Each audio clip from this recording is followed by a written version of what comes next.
मैं क्या करूँ, घर में बैठे बैठे जान उब जाता। मैं आप सबसे जुड़ी रहूँगी, हमारा मन भी लगे रहेगा, आप सबका मन लगे रहेगा, आप सबको अच्छी अच्छी कहानी सुनाती रहूँगी। आप सबको हमसे जुड़ी रहेंगे तब हम आप सबको सुनाती रहूँगी। हमारा ध्यान करना, हमारी ज़रूर कहानी सुनना, ध्यान करना माँ जी का। ये तो मन मैं भी सुना रही हूँ आप सबको, ध्यान करना, हमारी कहानी को सुन।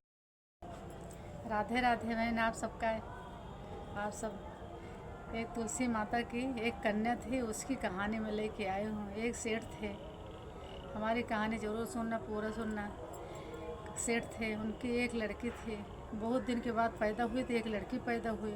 वो लड़की इतना बुद्धिमान थी, इतना दिमाग तेज था, ऐसे ऐसे थी, थोड़ा थोड़ा बड़ी होती गई। 5 साल की जो हो गई तो जा करे तुलसी के पेड़ के पौधों के पास बैठ जाए, हाथ जोड़े से तुलसी माता कैसे बैठी रहे, तुलसी माता को उठे ना, फिर ऐसे ऐसे करते करते बड़ी होती गई। ऐसे करे बड़ी होती गई तो तुलसा माता कितना पूजा करने लगी, कितना प्यार हो गया, कितना तुलसा पूजा करी कि बगैर पूजा करे पानी न पिए, खाना न खाए। ऐसे ऐसे करते करते बड़ी हो गई, सयान। उसकी शादी जो हो गई, शादी हुई तो माँ सोची कि कैसे करूँ, तो बहुत पूजा करती है, कहाँ उसको तुलसी पता नहीं मिले या न मिले। ऐसा करती हूँ, एक गमला हम तुलसी को मैं इसके रख देती हूँ, उसको दे देती हूँ। शादी करी, गमला दे के भेजा, गई वहाँ ससुराल। पूजा नहाए धोए, सुबह उठे, पूजा करें तो तुलसा माता तो खाना खाए, भोजन करे। तो ऐसे ऐसे करते करते देवरानी जेठानी उसकी हंसी उड़ाने लगी। बड़ी पुजारी हो गई तो बगैर तुलसा माता पूजे खाती नहीं, पीती नहीं। इसको क्या करें। देवरानी जेठानी बोली, कह रहे इसको क्या करें, चलो तुलसा माता छिपा दो, देखो कैसे करती है। तुलसा माता को ले गई, कहीं छिपा दिया। अब वो ढूंढते ढूंढते उसको तुलसा माता मिल गई। फिर पूजा करी, पूजा करके खाई पी, फिर सबको किया काम। तो फिर दूसरे दिन क्या की, वो तुलसी माता को गमला उठा के कूड़े में कहीं फेंक दिया। वो ढूंढते ढूंढते थक गई, कहीं तुलसी माता कहीं उसको मिली नहीं, न खाई न पी। इसे रोते रोते इसे 2 दिन बीत गया।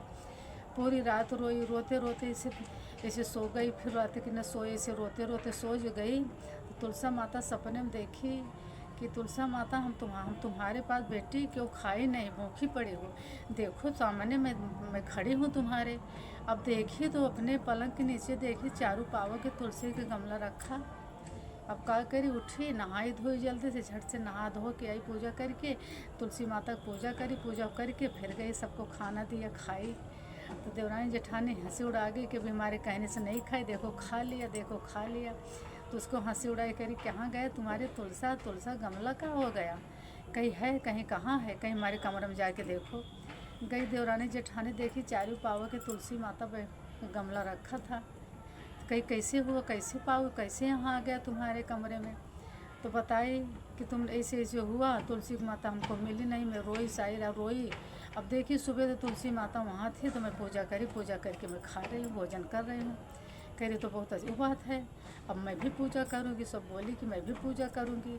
सासू आई, देखी, वो भी कह रही कि तो बहुत अजूब बात है, तब ऐसा सारा सबको नहाओ धो। देवरानी जेठानी सास सब कोई नहाई धोई, तुलसा माता को लाई, सब कोई पूजा करी, पूजा कराई, दीपक जलाई, कथा सुनी तुलसी माता का। तब से सब कोई देवरानी जेठानी पूरा उनके घर स्वर्ग बन गया। वो लड़की जाके, लड़की ऐसी थी, कोई देवी देवता थी, उनका घर जाके स्वर्ग बना दिया। और पूरे घर में पूरा हो गया। बगैर तुलसा माता को पूजे कोई घर में खाना पीना न खाए। जितने आदमी सब कोई हो, नहा धो के पहले पूजा करे, तो भोजन बनाए तो खाए। इसे करते करते वो पूरा परिवार भक्त हो गया। पूरा तुलसा मैया की जय।